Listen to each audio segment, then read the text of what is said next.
오늘도 이곳에 함께 모여 하나님께 예배드리고 계신 여러분 모두에게 우리 주님의 은혜와 평화가 넘치시기를 바랍니다. 지난주까지 이스라엘은 하나님의 힘을 등에 업고 여리고성과 아이성을 격파하고 기브온 족속과 화친 조약까지 맺었습니다. 그렇게 이스라엘은 가나안 땅에서 입지를 넓혀가고 있죠.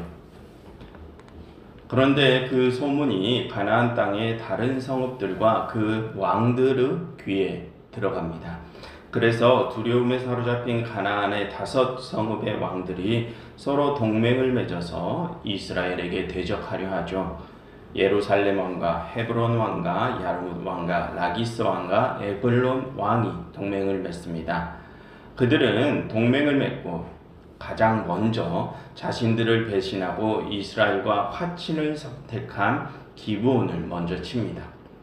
그래서 수적 열세에 빠진 기브온이 길갈에 있는 이스라엘에게 도움을 요청하게 되죠. 우리가 가나안의 동맹국들에게 기습을 당했으니 당신들은 이종들 돕기를 지체하지 마시고 속히 우리에게 올라오셔서 우리를 구하십시오라고 도움을 요청합니다.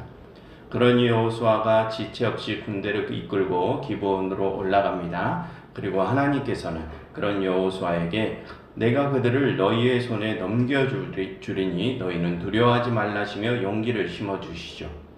그래서 하나님의 그 약속을 들은 여호수아는 밤새도록 기브온까지 올라가서 가나안 동맹군들과 싸우게 됩니다.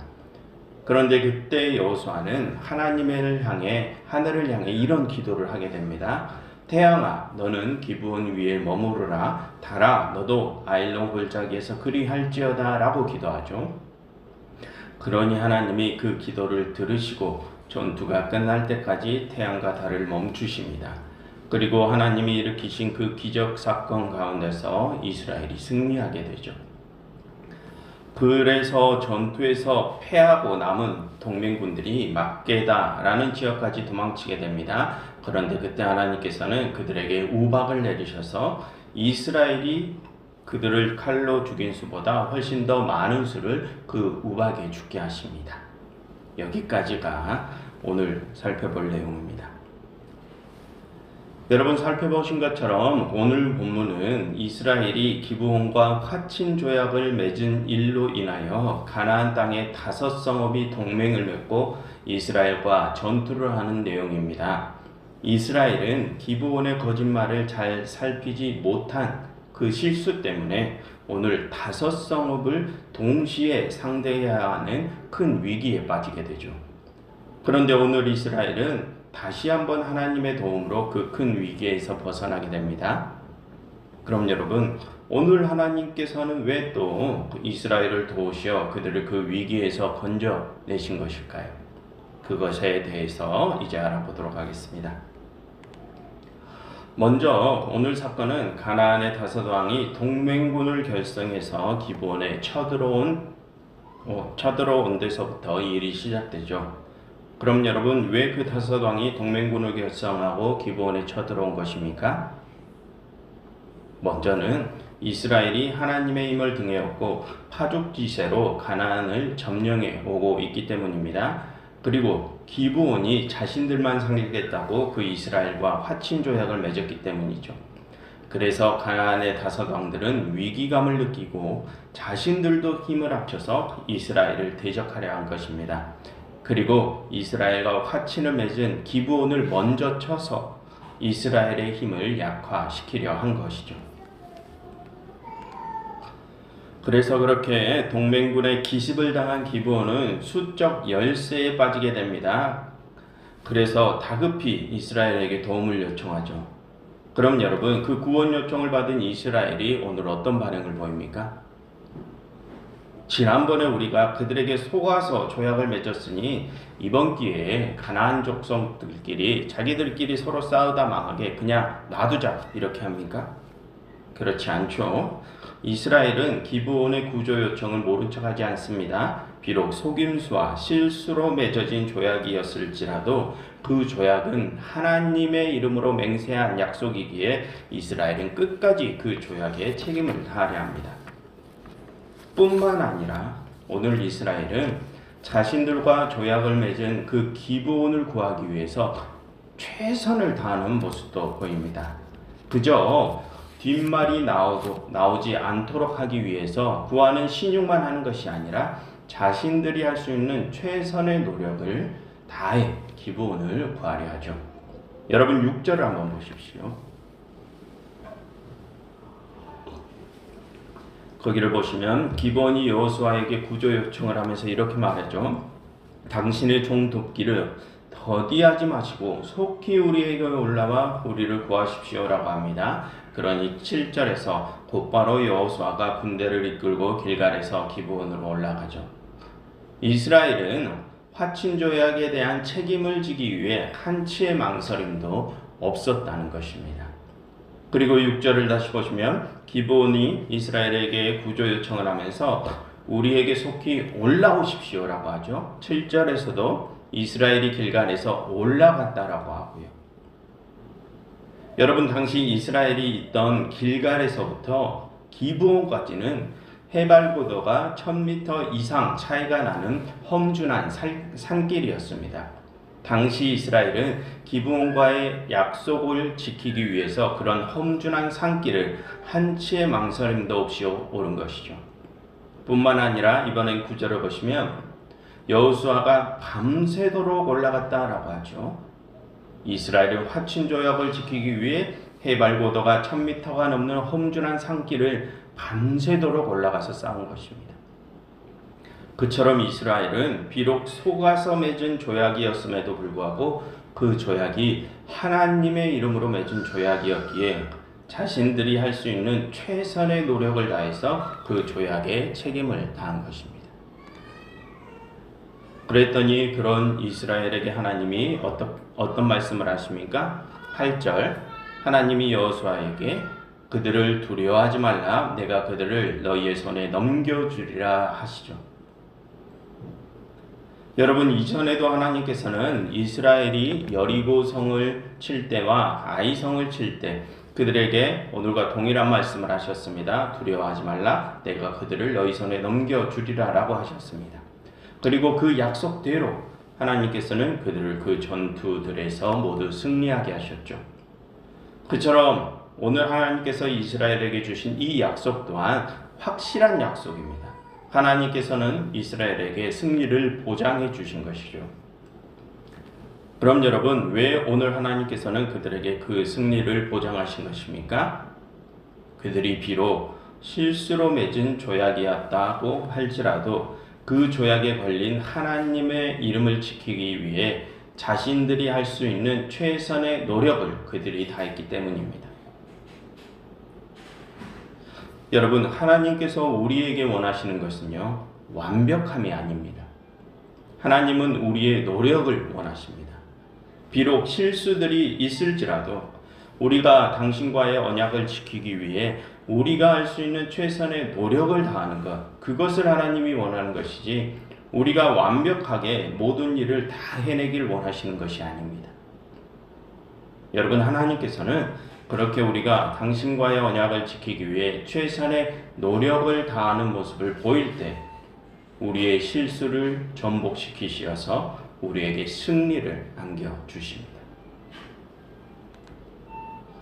그런데 여러분 그처럼 하나님은 최선을 다한 이스라엘에게 그 승리를 안겨주시는데 그때 하나님이 이스라엘에게 그 승리를 안겨주시는 방법이 조금 흥미롭습니다. 오늘 하나님께서는 그렇게 자신에게 주어진 책무에 최선을 다한 이스라엘을 큰 자연 현상들을 이용해서 도우시죠.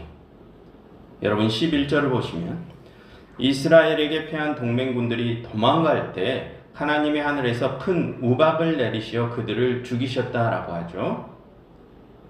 여러분 오늘 하나님이 가나안 동맹군들을 벌하시기 위해 사용하신 그 큰 우박은 하나님의 임재와 하나님의 심판의 도구를 상징합니다. 여러분 이전에 이스라엘이 출애굽할 때 하나님께서는 애굽에 10가지의 큰 재앙을 내리셨죠. 그 10가지의 재앙 중 하나가 우박 재앙이었습니다. 그리고 그때 하나님께서는 적조현상, 개구리와 이와 파리와 메뚜기 때 독종과 악성 종기 그리고 흑암이라는 다른 큰 재앙들도 사용하셨습니다. 그처럼 그런 큰 자연적 재앙들은 하나님이 범죄한 자들을 심판하실 때 사용하시는 도구들이라고 성경은 표현하고 있습니다. 그리고 여러분, 하나님이 시내 산에서 이스라엘 앞에 현현하실 때의 모습을 한번 기억해 보십시오. 하나님께서는 그때 항상 구름과 천둥, 번개 같은 큰 자연 현상들 속에서 나타나셨지 않습니까? 그처럼 여러분, 오늘 하나님이 사용하신 그 큰 음악은 하나님의 심판의 도구와 하나님의 임재, 하나님의 함께하심을 상징합니다. 여러분, 여기서 혹시 오해하실까봐 말씀드리는데, 오늘 하나님께서는 초자연적인 방법으로 이스라엘을 도우신 것이 아닙니다. 자연적인 현상을 이용하시어 이스라엘을 도우신 것이죠. 여러분, 밑에 13절과 14절에서도 하나님이 또 다른 자연 현상을 이용하시는 모습이 기록되어 있죠. 이스라엘이 가나안 동맹군들과 싸울 때 여호수아가 하늘을 향해서 이렇게 외쳤다, 이렇게 기도했다라고 하죠. 태양아, 너는 기브온 위에 머무르라. 달아, 너도 아얄론 골짜기에서 그리할지어다 라고 외쳤다고 합니다. 그래서 어떤 분들은 이 부분을 보고 하나님이 과거 어느 때에 태양과 달을 멈추시는 일을 정말로 일으키셨다, 지구와 달의 공전을 멈추시는 큰 기적을 일으키셨다라고 여기시는 분들이 계십니다. 그래서 그에 대한 역사적인 증거들을 찾아 헤매시는 분들이 계시죠. 하지만 여러분, 이 부분은 태양과 달의 그런 멈춤을 의미하지 않습니다. 여러분, 여기서 태양아 달아 머무르라 라고 할 때 그 머무르다 라는 단어는 히브리어로 도맘이라고 하는데, 그 단어의 1차적인 뜻은 멈추다가 아니라 침묵하다, 어두워지다, 이런 뜻을 가지고 있습니다. 그래서 이 구절을 다시 번역하면 태양아 멈추어라, 달아 멈추어라가 아니고 태양아 어두워져라, 달아 너도 어두워져라 입니다. 여러분, 지금 여호수아는 태양과 달이 동시간대에 기브온에 있는 아얄론 골짜기 위에 동시에 위치하길 바라죠. 그래서 동시에 어두워지기를 바랍니다. 그럼 여러분, 태양과 달이 그렇게 동시간대에 그렇게 동일한 곳에 위치하면서 둘 다 빛을 잃을 때가 언제입니까? 일식때입니다. 일식때. 그래서 달이 태양을 가려서 태양빛과 달빛이 모두 어두워져 세상이 깜깜해지는 때를 의미하죠. 그래서 지금 여호수아가 하나님께 간구하고 있는 것은 태양과 달이 멈추기를 간구하는 것이 아니라 일식 현상을 원했을 수도 있습니다. 왜냐하면 당시 기브온의 낮 기온은 상상을 초월한 만큼 더웠기 때문이죠. 그래서 전투를 용이하게 하기 위해서 태양을 가려 기브온의 기온을 낮추려 했던 것입니다. 또는 앞에서 하나님이 우박을 사용하실 때처럼 짙은 구름 속으로 태양과 달빛을 숨겨주시어 세상을 어둡게 해달라라는 의미도 될 수 있습니다. 아무튼 지금 하나님이 사용하신 방법이 일식 현상이든 또는 짙은 구름 현상이든 이 사건은 태양이 멈추는 그런 초자연적인 현상을 의미하지 않습니다. 오늘 하나님께서는 일식 또는 우박 같은 자연적인 현상을 이용하시어 이스라엘을 도우시죠. 그럼 여러분, 오늘 하나님이 이스라엘을 도우시는 데 사용하신 그런 큰 자연 현상이 무엇을 상징한다고요? 하나님의 임재와 하나님의 심판의 도구를 상징한다고요. 그런데 아까 하나님이 사용하신 그 큰 자연 현상 때문에 죽은 가나안의 동맹군들이 이스라엘의 칼에 죽은 수보다 훨씬 많았다고 했었죠. 그게 무슨 뜻일까요? 이 전투는 하나님께서 승리하게 해주신 전투라는 뜻입니다. 그처럼 여러분, 하나님께서 그렇게 큰 자연현상을 이용하시어 큰 승리를 거두신 이 사건은 하나님께서 이루신 압도적인 승리를 보여주기 위한 드라마였던 것입니다. 그럼 여러분, 하나님께서는 언제 그렇게 이스라엘과 함께 하시고 그들의 대적에게 심판을 내리십니까? 14절을 보시면 여호와께서 사람의 목소리를 들으신 이 같은 날은 전에도 없었고 후에도 없었다라고 하죠. 즉 이스라엘이 하나님께 기도할 때 하나님이 그들과 함께 하시고 그들의 대적에게 심판을 내리셨다는 뜻입니다. 여러분, 하나님께서는 우리의 기도를 들으시는 분이십니다.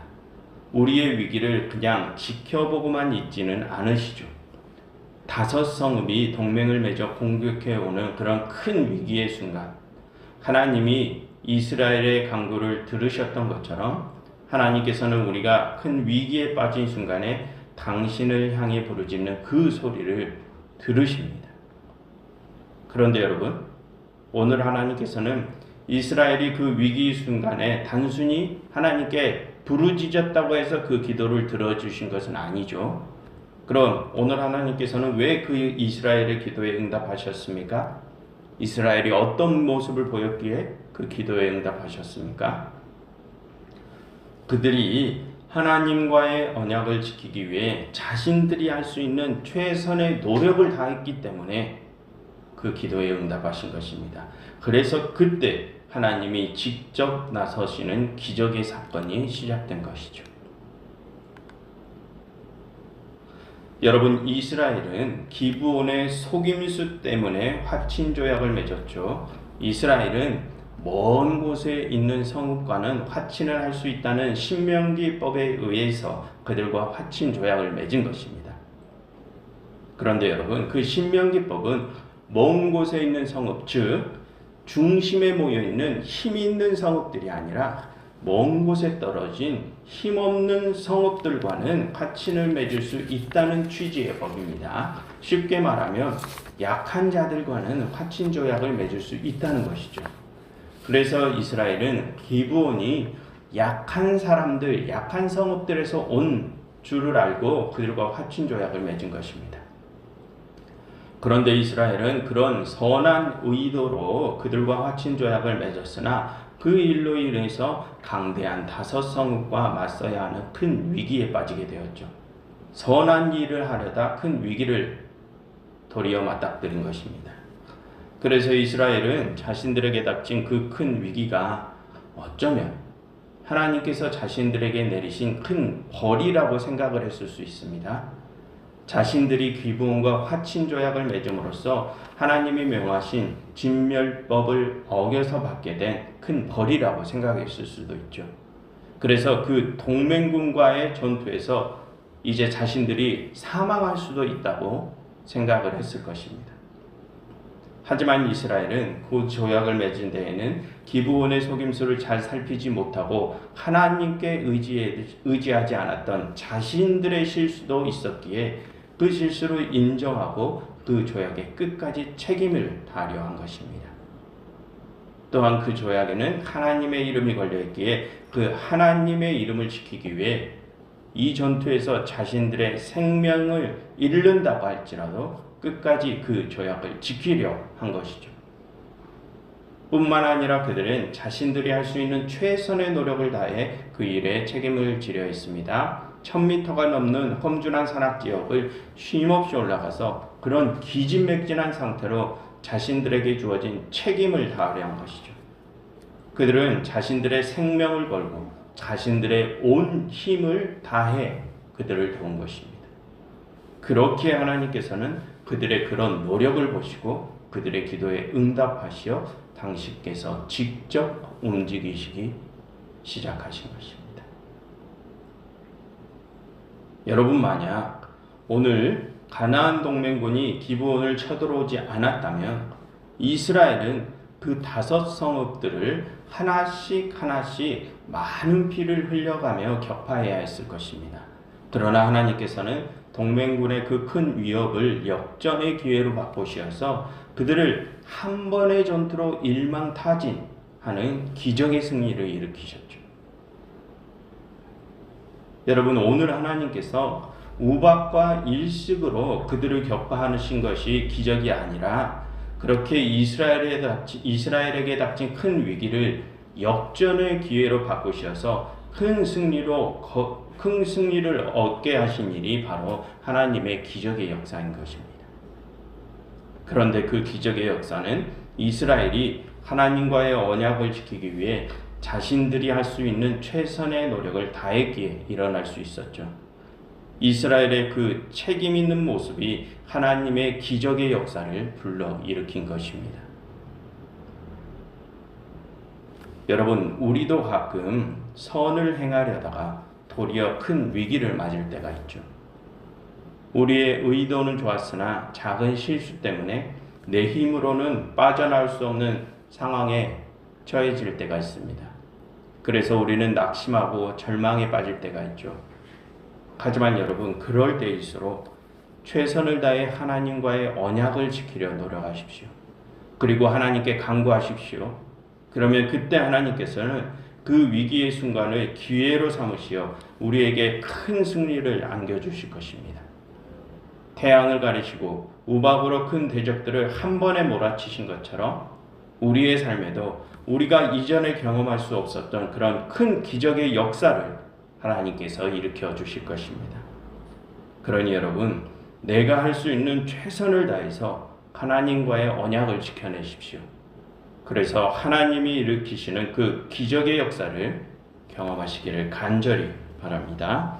기도하겠습니다. 하나님, 저희가 당신과의 언약을 최선을 다해 지켜내게 하시고 그 일로 당신의 임재를 저희의 삶에서 경험할 수 있게 하시옵소서. 예수 그리스도 이름으로 기도드렸습니다.